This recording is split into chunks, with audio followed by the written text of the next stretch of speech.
She looked into the eyes of the billionaire who murdered her father and fell in love with him. But here's the twist. He had no idea who she really was. And when the truth finally came out, they had to choose. Would they continue the cycle of revenge that destroyed their families? Or would they risk everything to break it? This is the story of how love became the most dangerous weapon of all. Stay with me, because what happens next will change the way you think about forgiveness forever. Welcome to Penthouse Stories with Grandpa. While you are here, please hit the subscribe button and share your thoughts on the story, as well as where you are watching from. You know how they say some moments change your entire life? Well, let me tell you about the night Elena Rodriguez looked a billionaire in the eye and refused to be small. It was a cold November evening in New York City. The kind of night where the wind cuts through your coat and reminds you that winter is coming. Elena was working her shift at Le Chateau, one of those fancy restaurants where the rich and powerful come to make deals over $1,000 bottles of wine. At 28 years old, Elena had perfected the art of being invisible. Keep your head down. Smile politely. Don't make eye contact. That's how you survive when you're serving people who have more money in their wallet than you'll make in a year. But that night, everything changed. His name was Daniel Cross. 32 years old, tall, commanding, the kind of man who walks into a room and everyone notices. He was a billionaire tech mogul who'd built his empire from nothing, or so the media said. What they didn't talk about was the darkness behind his success. The ruthless business tactics. The companies destroyed. The lives ruined in his rise to the top. Daniel sat at table 9 with 3 of his business associates. Elena approached with water and menus, keeping her expression neutral. She'd learned early that powerful men liked their servers quiet and obedient. But then Daniel started talking. He was speaking Mandarin Chinese to his associates, probably assuming none of the staff would understand. His words were casual, dismissive, cruel. Look at this one, he said in perfect Mandarin, gesturing at Elena without even looking at her. Like a dog waiting for scraps. These people are always so eager to please. No backbone. No pride. His associates laughed. It was the kind of laughter that comes easy when you've never had to worry about being on the receiving end of cruelty. Something inside Elena snapped. She'd spent 15 years hiding who she really was. 15 years running from her father's past. 15 years making herself small and quiet and invisible. Not tonight. She set down the menus, looked Daniel Cross directly in the eye, a violation of every unspoken rule, and responded in fluent Mandarin with a Beijing accent so perfect it could have come from the streets of the capital itself. Tell me, Mr. Cross, who's really the dog here? The woman earning an honest living, or the man who needs to tear others down to feel powerful? The restaurant went silent. Every conversation stopped. Forks froze mid-air. Daniel's face went pale, then red. His associates looked at each other in shock. This wasn't supposed to happen. Service staff didn't talk back. They especially didn't speak your language and call you out in front of your business partners. For a moment, Elena thought he might explode. His hand moved toward his jacket, and she saw the tension in his jaw. But then something shifted in his expression. Surprise. Interest. Maybe even respect. What's your name? He asked quietly, still in Mandarin. Elena Rodriguez.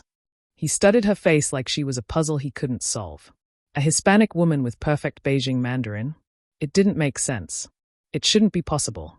Well, Elena Rodriguez, he said slowly, switching to English. You just made the most interesting mistake of your life. He threw $500 bills on the table and walked out. His associates scrambled to follow, looking back at her with expressions that ranged from shock to something that might have been fear. Vincent, the restaurant manager, appeared at her elbow. His face was white. Pack your things. You're done here. Do you have any idea what you just did? Do you know who that man is? But Elena was watching Daniel's retreating figure. He paused at the door, looked back once, and their eyes met across the crowded restaurant. Something passed between them in that moment. A recognition. A challenge. A promise that this was far from over. She'd just insulted one of the most powerful men in New York. Called him a dog in his own language. Shattered every rule of survival in a city where the powerful crushed the weak without a second thought. Why had she done it? Because some insults you swallow, and some you answer. Even when answering might cost you everything. Especially then. You see, Elena's father had taught her something important before he died. He'd taught her that there are 2 kinds of strength in this world. There's the strength that comes from power, money, and fear.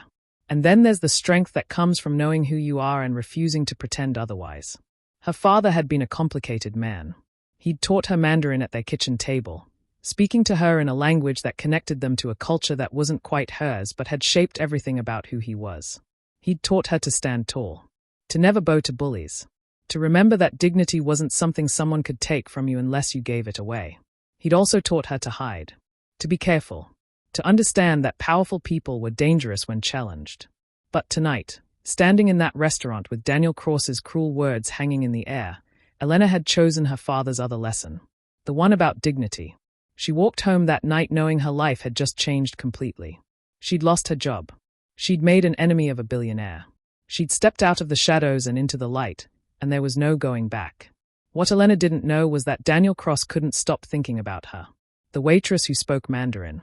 The woman who'd looked him in the eye without fear. The mystery that had just walked into his carefully controlled world and turned everything upside down. He was used to people fearing him, respecting him, obeying him. But Elena had done none of those things. She'd challenged him, called him out, and walked away like his power meant nothing. And that made her the most dangerous person he'd ever met. Or maybe the most interesting. He wasn't sure which yet. They came for Elena on a Thursday night, 3 days after she'd lost her job at Le Chateau. She was walking home from a coffee shop where she'd picked up a temporary shift, trying to figure out how to pay rent, when a black SUV pulled up beside her. 2 men stepped out. Professional. Polite. The kind of men who knew how to handle problems quietly. "Miss Rodriguez, please come with us."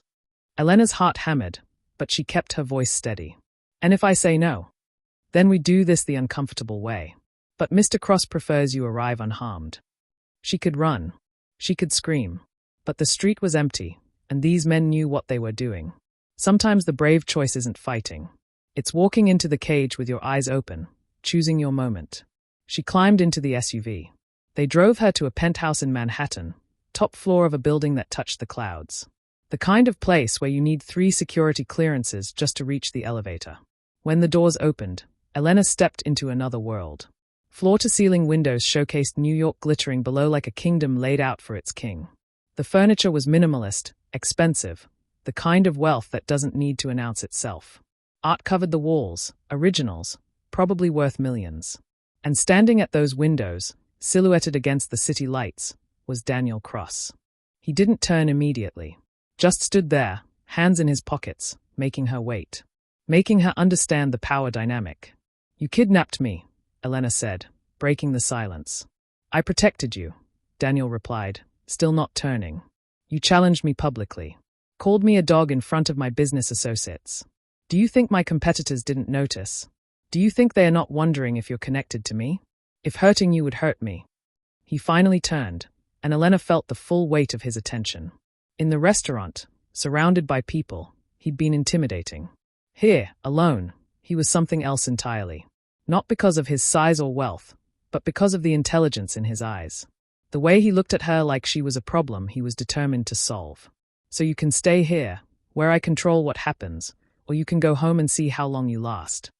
This isn't protection. It's a prison." "Yes," he agreed simply. "But it's a prison that keeps you alive. And while you're here, you're going to answer my questions." Elena crossed her arms. "What questions? How does a Hispanic woman in New York speak perfect Beijing Mandarin? That's not common. That's not random. Someone taught you. Someone who lived in China, who spoke it at home, not in a classroom." Elena's throat tightened. She'd spent 15 years protecting her father's secrets. 15 years hiding from the world he'd belonged to. "My father," she said finally. "He taught me. Your father who doesn't exist on any document. Who's listed as unknown on your birth certificate." Daniel stepped closer. "Tell me about this ghost father." "He was real. He's dead now. That's all you need to know." "It's not nearly enough." Daniel's voice was soft, dangerous. "Here's what's going to happen. You're going to stay here. And slowly, you're going to tell me everything about the man who taught you to speak like you were born in Beijing. Because you're a mystery, Elena. And I don't allow mysteries in my city." Over the next few weeks, Elena learned the rhythm of her captivity. Daniel would leave for business during the day, managing his tech empire from boardrooms and video calls. She'd wander the penthouse, a beautiful prison with everything except freedom. But at night, things changed. Daniel would return late, smelling of expensive cologne and stress. He'd pour himself a drink and stand at those floor-to-ceiling windows, staring at the city like it was a battlefield he'd conquered but never quite tamed. And Elena, unable to sleep, would find herself drawn to him. Two people who couldn't rest, circling each other in the dark. It was on the 18th night that everything shifted. She found him at the window as usual, but this time his tie was loosened, shirt partially unbuttoned, and there was exhaustion carved into his features that he usually hid. "You should be asleep," he said without turning. "So should you. I don't sleep much anymore." Elena moved closer. "Why are you telling me this?" Daniel turned to face her. "Because you keep looking at me like I could be something other than what I am. And I need you to understand what you're seeing." "And what am I seeing?" "A man who built an empire by crushing competitors. Who destroyed companies and didn't lose sleep over it. Who has more money than he can spend and less peace than a homeless man on the street." His voice was raw. "I'm not a good person, Elena." "Then why do you stand at this window every night looking like you're trying to remember how to be human?" The question landed like a blow. Daniel went still, his eyes widening slightly. "You think you know me?" "I think you're haunted," Elena said quietly. "I think you carry ghosts. And I think the reason you can't let me go is because I remind you of someone. Someone who spoke like I do. Someone who made you feel like you could be more than this." She gestured at the penthouse, the wealth, the loneliness wrapped in luxury. "Stop," Daniel said, but there was no force behind it. "Someone who's gone now and left you alone with all this power and no one to belong to." He grabbed her wrist, not hard enough to hurt, but firm enough to halt her words. They stood inches apart, both breathing hard, the air between them electric with something neither wanted to name. "You don't know what you're doing," he whispered. "Neither do you," Elena replied. And in that moment, in that beautiful prison high above New York, something shifted between them. Something dangerous and impossible and real. The photograph arrived on a Tuesday morning, slipped under Daniel's office door sometime during the night. His assistant, James, found it during a routine security check and brought it to Daniel immediately. No cameras caught who delivered it. No witnesses saw anything. Daniel stared at the photo, and his entire world tilted. The image was old, maybe 15 years. It showed a man in his mid-30s, Chinese, with kind eyes and a careful smile. He stood outside a storage facility in New Jersey. Beside him was a girl, maybe 12 or 13, Hispanic, skinny and serious-looking, already carrying the stillness her father had taught her. But it wasn't the subjects that made Daniel's blood run cold. It was the man's face.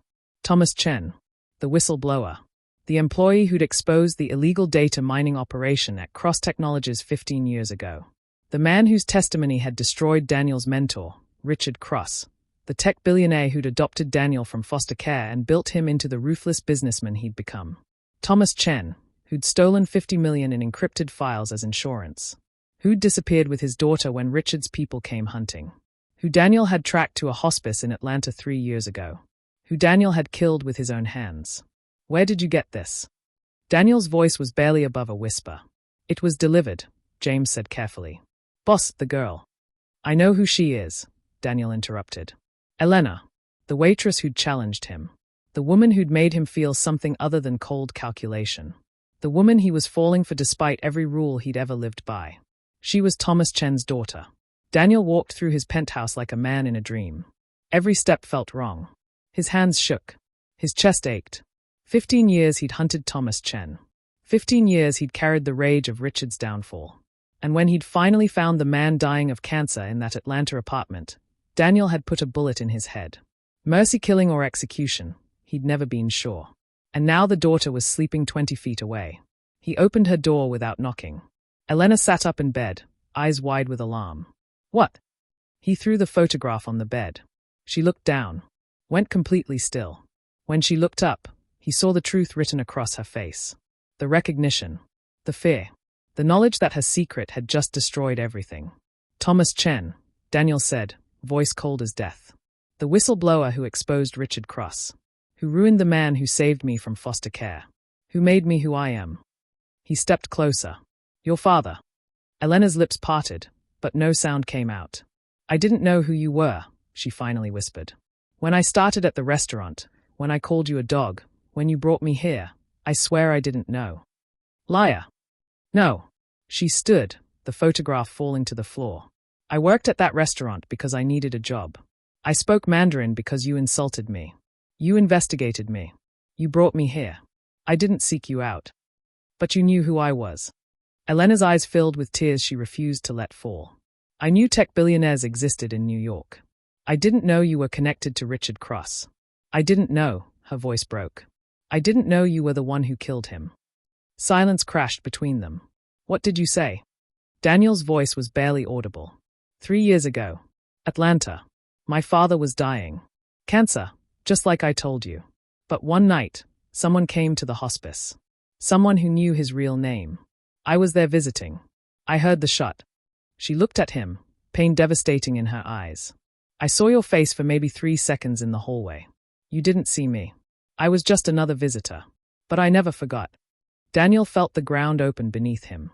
He'd been so focused on Thomas Chen, so consumed with finally ending the hunt, that he'd never thought to check if anyone else was there. You recognized me, he said slowly. At the restaurant. You knew exactly who I was. Yes. She wiped her eyes angrily. I knew. But I didn't plan anything. I was just trying to survive. And then you walked into my workplace and insulted me in the language he taught me. And her voice broke. I snapped. You should have told me. Elena's laugh was bitter. When? When you kidnapped me. When you locked me here. When you started looking at me like I was something other than an enemy. Tell me, Daniel, when exactly was the right moment to say, by the way, you murdered my father? He had no answer. Because she was right. Your father destroyed Richard, Daniel said quietly. Exposed the data mining operation. Ruined everything. Richard killed himself 6 months after the scandal broke. Took pills in his study while I was at college. Left me a note saying he was sorry he'd failed me. My father protected people. Elena's voice shook with fury. Richard Cross was illegally harvesting data from millions of users. Selling private information. Destroying lives for profit. My father tried to stop it from the inside. And when your mentor tried to have us killed to keep the secret, my father fought back. She stepped closer.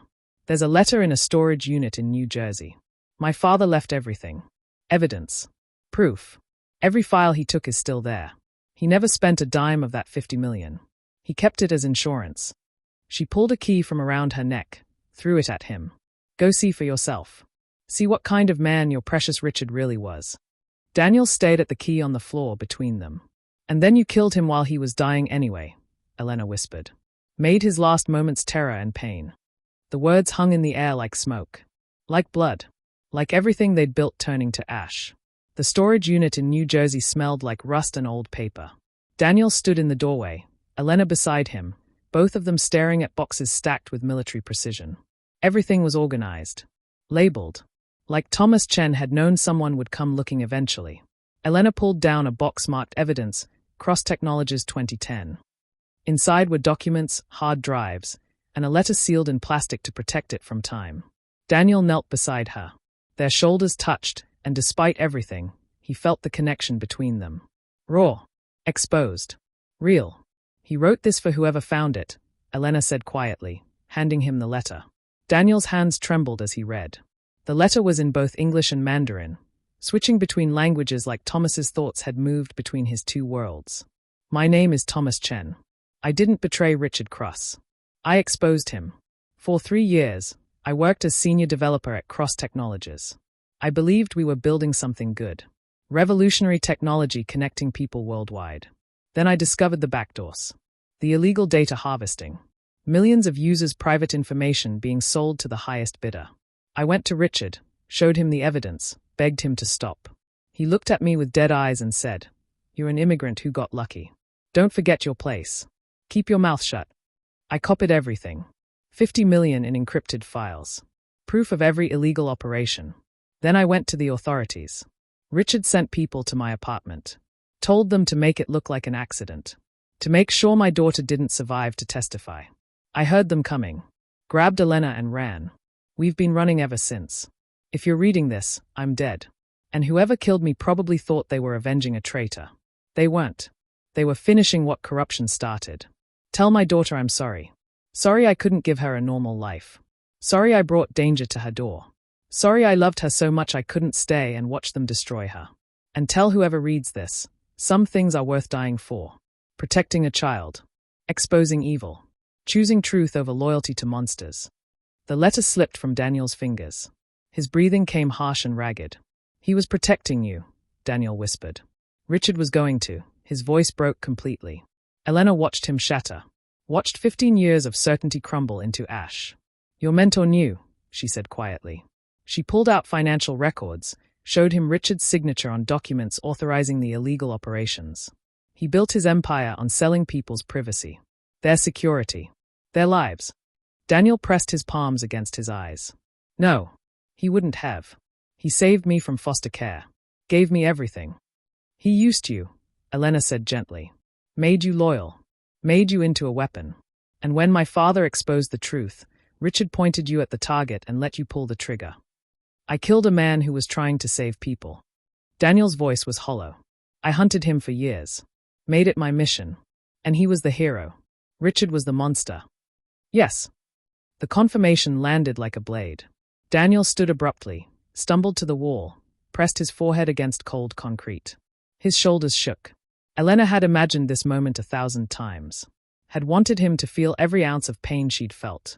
But watching him now, this powerful man reduced to trembling silence, she felt no triumph, only profound sadness.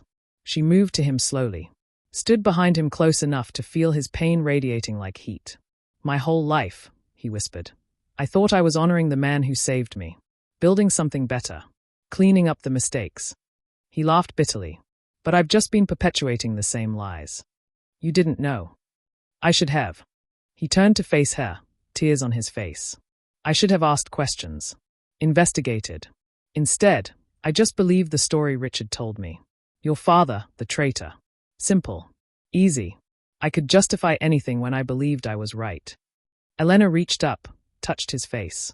"You can choose now, to repeat Richard's sins, or to bury them." "How?" "By being different." She stepped closer. "By ending what he started. By choosing me. Choosing us. Choosing to break the cycle." "I don't deserve." "Neither of us deserves anything," Elena interrupted. "But we can choose each other anyway." Daniel's arms came around her, pulling her close with desperate strength. He buried his face in her neck, and she felt his tears soak into her skin. She held him. Let him break. Because sometimes breaking is the only way to rebuild. "I'm sorry," he whispered against her skin. "For killing your father. For everything Richard did. For the people he hurt. I'm sorry." "You didn't know," Elena said firmly. "You were lied to. Used. That doesn't excuse it, but it explains it. An explanation is the first step to doing better." She pulled back to look at him. "My father wrote that letter knowing someone would find it. Knowing the truth would come out. He wanted you to understand. He wanted his death to mean something. What do I do now?" "You choose," Elena said. "You choose to end it. The lies. The corruption. You use your power to dismantle what Richard built. You become what you thought you were, someone who protects instead of destroys. And you'll help me." "Yes." "Why? After everything I've done, why would you?" "Because my father didn't run away just to have me become another casualty of this war." Her voice strengthened. "He ran so I could choose something different. So I could break the cycle. And I choose you.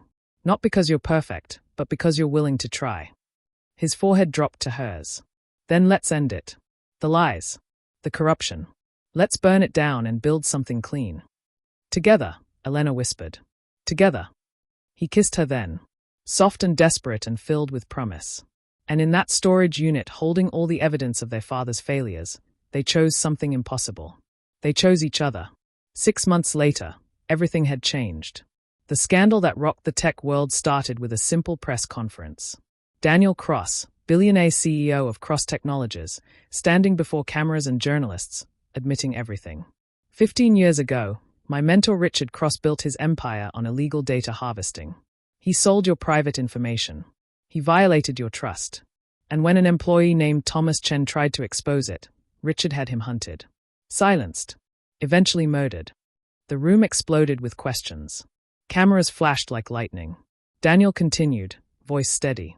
"I was the one who pulled the trigger. 3 years ago, I killed Thomas Chen, believing I was avenging my mentor. I was wrong. Thomas was a hero. Richard was a criminal. And I've spent the last 6 months working with federal prosecutors to make this right." Beside him, Elena stood tall, no longer hiding, no longer making herself small. "My name is Elena Rodriguez Chen," she said, stepping to the microphone. "Thomas Chen was my father. He spent 15 years running to protect me. He died protecting the truth. Today, we're finishing what he started." The evidence they released was devastating. 50 million in encrypted files. Proof of illegal operations spanning decades. Not just Richard Cross, but dozens of tech executives who'd built fortunes on stolen data. The lawsuits came fast. Criminal investigations. Congressional hearings. The tech industry would never be the same. But Daniel and Elena weren't done. They used the 50 million Thomas had kept, money that had sat in storage for 15 years, to create the Chen Foundation, a non-profit dedicated to digital privacy rights, whistleblower protection, and helping families torn apart by corporate corruption. They also restructured Cross Technologies completely. Every illegal operation shut down. Every compromised executive fired. The company lost billions in value, but gained something more important: integrity. Daniel's former business associates called him a fool. Said he'd destroyed his empire for a woman. For sentiment. They were right about one thing. He'd destroyed his empire. But what he'd built in its place was something better. 8 months after that storage unit, they stood together at a small ceremony. The Chen Foundation headquarters in Lower Manhattan, its doors opening for the first time. Families filled the room. Whistleblowers who'd lost everything exposing corruption. Children who'd grown up running like Elena had. People who'd been hurt by companies that put profit over humanity. Thomas Chen's photograph hung on the wall, accompanied by a plaque in English and Mandarin. Some things are worth dying for. Protecting a child. Exposing evil. Choosing truth over loyalty to monsters. Thomas Chen, hero. Father. The man who broke the cycle. Elena stood before the plaque, tears streaming freely. Daniel stood beside her, his hand in hers. "He'd be proud of you," Daniel said quietly. "He'd be proud of us," Elena corrected, "for choosing something different." That night, back in the penthouse that had once been her prison, Daniel led Elena to the windows overlooking the city. "I have something for you," he said. He pulled out a small box, and Elena's breath caught. "Before you panic," he said, opening it to reveal a key. "It's not what you think." "Well, not just that. What does it open?" "A choice." He pointed to a building across the street. "I bought it. Was going to develop luxury condos. But I thought maybe you'd want to turn it into something else. A community center. A school. A safe house for families running like you and your father ran. Whatever you think would honor his memory." Elena's eyes filled with tears. "Everything I have now," Daniel continued, "everything I build from here, it's ours. Not mine. Not yours. Ours. Because you made me believe I could be something other than Richard's weapon. And I want to spend the rest of my life proving you right." He knelt then, pulling out a ring. Simple. Elegant. "This is the proposal," he said, voice shaking slightly. "I'm asking you here, in the place where we started, where you were my prisoner and I was lost. I'm asking you to marry me. Not despite the blood between our families, but because we survived it. Because we chose truth over revenge. Because we're building something beautiful from the ashes." Elena pulled him to his feet. "Yes, I'll marry you because you're right. We're not who we were. We're who we chose to become." He slipped the ring onto her finger and kissed her while New York glittered below them like a promise. They married 3 months later in a small ceremony at the Chen Foundation. 20 people. No publicity. Just the families they'd helped, the whistleblowers they'd protected, and the truth they'd fought for. When the officiant pronounced them married, when Daniel kissed his wife for the first time as her husband, Elena thought about her father. About the man who'd taught her Mandarin at the kitchen table. Who'd run for 15 years to keep her safe. Who'd died believing his sacrifice mattered. "I finished it, Papa," she whispered in Mandarin, knowing somehow he could hear. "I broke the cycle. I chose love." Years later, they would tell their children the story. About a waitress who refused to bow. About a billionaire who learned that power without integrity is just loneliness with money. About 2 people from different worlds who found each other in chaos and chose peace.